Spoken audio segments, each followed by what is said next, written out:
Olá, você sabe o que são as minhas parábolas? Quer aprender mais sobre elas? Então fica aqui comigo. E ainda vou te contar umas das parábolas que eu mais gosto. Já aproveita e se inscreve no canal.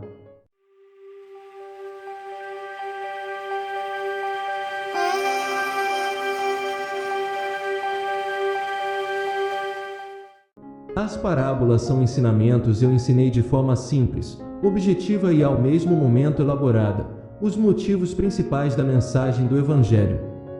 Foi através das parábolas que eu ensinei sobre o amor, da graça, da misericórdia de Deus, do reino dos céus e o seu governo, do novo padrão de vida que deve caracterizar seus seguidores, a realidade da minha segunda vinda iminente, e o destino final e eterno de todos os homens. As minhas parábolas não podem ser comparadas a nenhuma outra parábola existente, devido à tamanha originalidade e propósito. De forma geral, as minhas parábolas possuem uma mensagem central e bastante clara sobre das coisas do reino de Deus, mas ao mesmo tempo também são muito profundas em suas aplicações. Por isso, somente os meus verdadeiros seguidores podem compreendê-las plenamente. Geralmente a lista das minhas parábolas contém cerca de 40 parábolas. Sem dúvida, as parábolas são fundamentais a todo cristão verdadeiro, pois revelam a vontade e a palavra de Deus.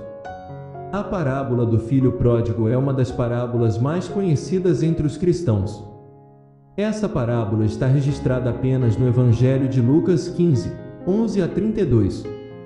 A palavra pródigo originalmente transmite um sentido de extravagância descuidada. Na aplicação original, o pródigo é aquele que age de uma forma extravagante, além dos limites. Vale dizer que o título, Parábola do Filho Pródigo, não foi divinamente inspirado. Isso significa que esse título não consta no texto original do Evangelho de Lucas, sendo então atribuído à parábola tempos depois. Talvez esse não seja o título mais apropriado, pois a parábola é muito mais sobre o pai do que para o filho. Poderia ser, por exemplo, parábola do pai que espera, parábola do pai pródigo, e amor pródigo para o filho pródigo. Então, como já expliquei um pouco sobre a parábola, agora vou contá-la. Certo dia, quando eu estava cercado por publicanos e pecadores que se reuniram para me ouvir. Os publicanos eram os cobradores de impostos, judeus que estavam a serviço do Império Romano. Os publicanos eram vistos pelo povo como traidores que extorquiam os próprios irmãos. Já os pecadores eram as pessoas moralmente marginalizadas e de má reputação na sociedade. Essas pessoas não possuíam um padrão de vida aprovado pelos religiosos da época, e, por isso, elas eram excluídas por eles. Aos judeus era recomendado que evitassem ao máximo ter contato com essas duas classes de pessoas. Na verdade, os rabinos nem mesmo ensinavam tais pessoas. No entanto, eu fazia diferente. Eu contrariava aquela religiosidade hipócrita. Eu não apenas tinha contato com aquelas pessoas, mas também comia com elas, e mais além, eu as buscava. Foi assim com Mateus, um publicano escolhido para compor o grupo dos 12 apóstolos. Esse tipo de comportamento escandalizava os fariseus e os doutores da lei. Eles ficavam indignados e frequentemente me questionavam acerca disto. O capítulo 15 do Evangelho de Lucas foi uma dessas ocasiões. Os rabinos da época concordavam que Deus recebia o pecador arrependido. Mas eles não compreendiam que é o próprio Deus quem busca tais pecadores. Eu respondi àqueles religiosos contando 3 parábolas, entre elas a parábola do filho pródigo. As 3 parábolas inegavelmente transmitem uma mensagem central, o extraordinário amor de Deus pelos perdidos. Esse certamente é o ensinamento principal da parábola do filho pródigo. Então eu disse-lhe: certo homem tinha 2 filhos. O mais moço deles disse ao pai: Pai, dá-me a parte dos bens que me cabe. E ele lhes repartiu a herança. Passados poucos dias, o filho mais moço, ajuntando tudo o que era seu, partiu para uma terra distante, e lá dissipou todos os seus bens, vivendo dissolutamente. Depois de ter consumido tudo, sobreveio àquele país uma grande fome, e ele começou a passar necessidade. Então ele foi se agregar a um dos cidadãos daquela terra, e este o mandou para os seus campos a cuidar de porcos. Ele desejava comer das comidas que os porcos se alimentavam. Mas ninguém lhe dava nada.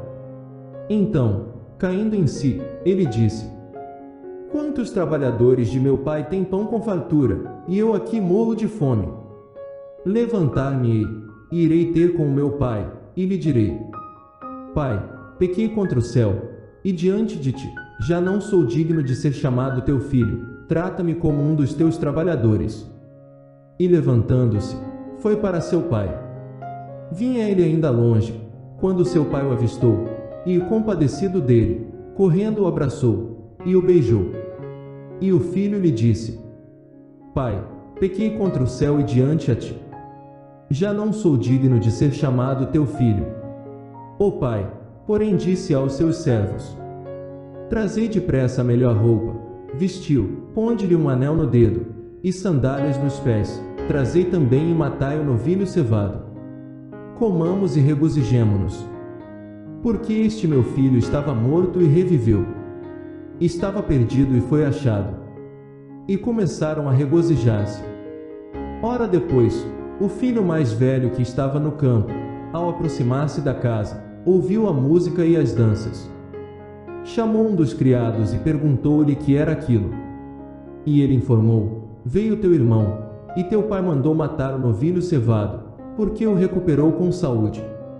Ele se indignou e não queria entrar. Saindo, porém, o pai procurava conciliá-lo. Mas ele respondeu a seu pai: há tantos anos que te sirvo sem jamais desobedeci uma ordem tua, e nunca me deste um cabrito sequer para alegrar-me com os meus amigos. Vindo, porém, esse teu filho, que desperdiçou os teus bens com meretrizes, tu mandaste matar para ele o novilho cevado. Então lhe respondeu o pai: meu filho, tu sempre estás comigo, tudo o que é meu é teu. Entretanto, era preciso que nos regozijássemos e nos alegrássemos, porque esse teu irmão estava morto e reviveu, estava perdido e foi achado. A lição da parábola O Filho Pródigo nos ensina que o pai busca, traz de volta, e se alegra na conversão do pecador operada pelo Espírito. Tudo o que podemos dizer é que ele nos ama. Ele faz uma festa por nossa causa, mas entenda que isso não é sobre nós, é inteiramente sobre ele. Nunca poderíamos ir para a casa do Pai sem um caminho que nos levasse até lá. Eu sou esse mediador que te leva ao Pai. Desejo do meu coração que você tenha aprendido um pouquinho mais através dessa mensagem, pois nosso canal tem o objetivo de levar motivação para que você possa viver na presença de Deus.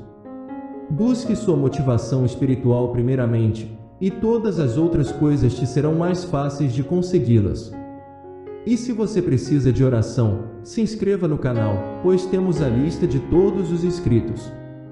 Oramos por cada nome que está conosco. Fica na paz de Deus, e até a próxima mensagem de motivação de Cristo.